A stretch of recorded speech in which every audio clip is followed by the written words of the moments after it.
है वो कांग्रेस के लिए खतरा है, बीजेपी के लिए फायदे की चीज है। अब सौराष्ट्र, जहां पर जिस इलाके में राजकोट से लेकर जामनगर से लेकर सारी सीटें आती हैं, उन इलाकों में आम आदमी पार्टी ने अच्छी पकड़ बनाई है।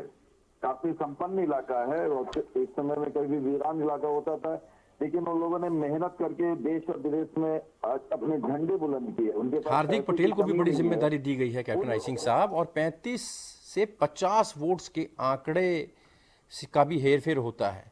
कई ऐसी सीटें हैं जहां पर 35 वोट से लेकर 50 वोट के बीच का अंतर रहता है, नेक टू नेक फाइट रहती है। वहां पर भारतीय जनता पार्टी की नज़र है और वहां पर एक बड़ी चुनौती है, सबकी जिम्मेदारी तय है। बिल्कुल भूपेश जी, हमारे यहाँ यही तो एक बहुत बड़ी बात अच्छी है कि हमारे यहाँ पूरा संगठन नीचे से लेकर ऊपर तक पन्ना प्रमुख तक सबको जवाबदारी दी जाती है और एक एक बूथ के एक एक घर तक हम लोग पहुँचते हैं। और जिस तरह से हमने अपनी वहाँ की जो सूची बनाई है, बहुत ही जो है ना विचार करके बनाई है। आज हार्दिक पटेल एक वहाँ के बहुत अच्छे उभरते नेता हैं। उनके साथ वहाँ का बहुत बड़ा एक पटेल समाज उनके साथ खड़ा रहा है, आपने देखा होगा। तो बिल्कुल उनको जो है ना पार्टी में आए हैं तो बहुत जिम्मेवारी भी दी गई है और उनको चुनाव में भी उतारा गया है। इसी तरह से और भी हम नए कैंडिडेट लाए जिनके गुजरात में लोग उनको बहुत लाइक करते हैं और उनकी अच्छी पकड़ है। और सबसे बड़ी बात तो ये है कि भूपेश जी, हमने जो वहाँ विकास कार्य किए हैं, आज इतने सालों से हमारी सरकार है, जिस तरह से हमने वहाँ, आप देखिए कि पानी हमने जहाँ जहाँ पानी कहीं नजर भी नहीं आता था कोसों दूर तक, आज हमने वहाँ नहरें निकाली है। अहमदाबाद में देखिए कि हमने कितने अच्छा पानी की व्यवस्था की है, अन्य व्यवस्था की है, रिवर्स फंड इतना बेहतरीन बनाया है।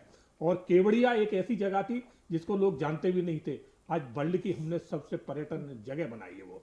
तो हमारे विकास गुजरात में जो है वो दुनिया देख रही है। हम उसी विकास कार्य को लेकर चुनाव लड़ रहे हैं और वहां का जनता हमें पूर्ण आशीर्वाद दे रही है और देने को तैयार बैठी है। कांग्रेस कह रही है कि पूरी ताकत आपको झोंकनी पड़ गई, प्रधानमंत्री खुद वहां कूच कर रहे हैं, गृह मंत्री खुद कूच कर रहे हैं, राजनाथ सिंह वहां पर हैं, तमाम कैबिनेट आपने पूरी उतार दी वहां पर।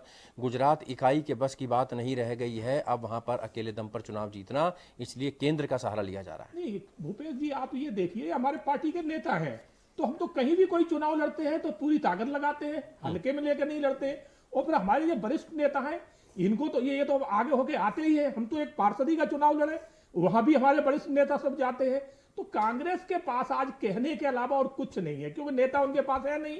आज आप देख रहे हो कि जब चुनाव चरम पे चल रहे हैं तो कांग्रेस का वहां कोई नेता ही नजर नहीं आ रहा।